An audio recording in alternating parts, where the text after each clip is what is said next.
Луѓето немаат перцепција, туку се убедени дека СДСМ е диригирана опозиција и дека Венко Филипче има дил со Христијан Мицковски.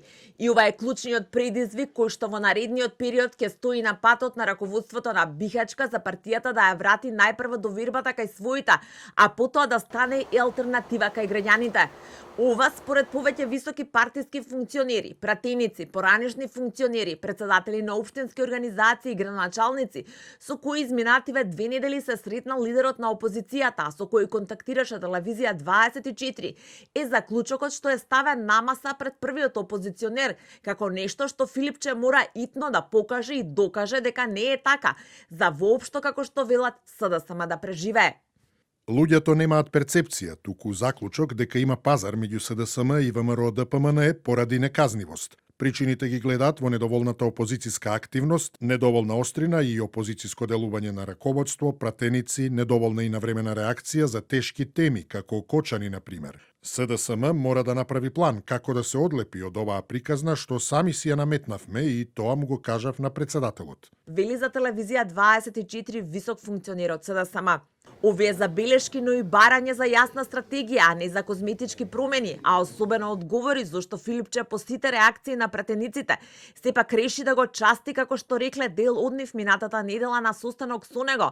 ВМРО-ДПМН и Мицковски со резолуцијата со која СДСМ инсистира на уставни измени и внесување на бугарите во уставот неколку дена пред стартот на кампањата. Од првиот опозиционер функционерите побарале и одговори како и зошто тој и покрај јавните деманти за дел од општините решил зад кулисите да игра со ВМРО-ДПМН и уште побитно зошто пред вториот круг одбил да повика да се гласа за опозицијските кандидати и не даде поддршка на дел од независните или од другите партии кои влегува во вториот круг со ВМРО-ДПМН.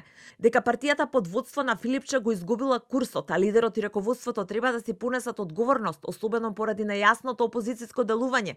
Во студио 10 денеска порача и кандидатот за градоначалник на Ѓорче Петров и председател на општинската организација на СДСМ таму, кој веќе си поднесе оставка.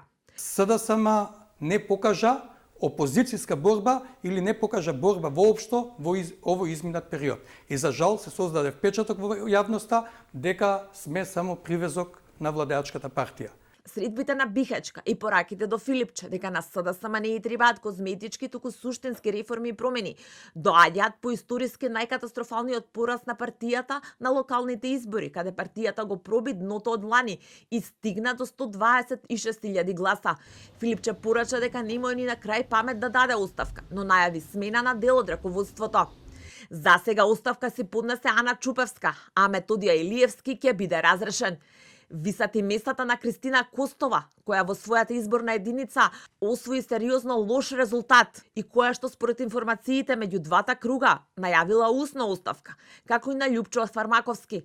А Филипче тешко според најавите ќе успеа да ја спаси Каја Шукова, која како кандидат на СДСМ заврши четврта и првпат во историјата не успеа да ја внесе партијата во Скопје во втор круг, како и Мартин Костовски кој заврши на четвртата позиција во Куманово. Според информациите на телевизија 24, за сега за промена не се споменуваат заменичката Фани Карамфилова-Пановска и генералниот секретар Александар Димитриевиќ, кој беше и шеф на изборниот штаб на локалните избори на кои СДСМ доживеа фијаско.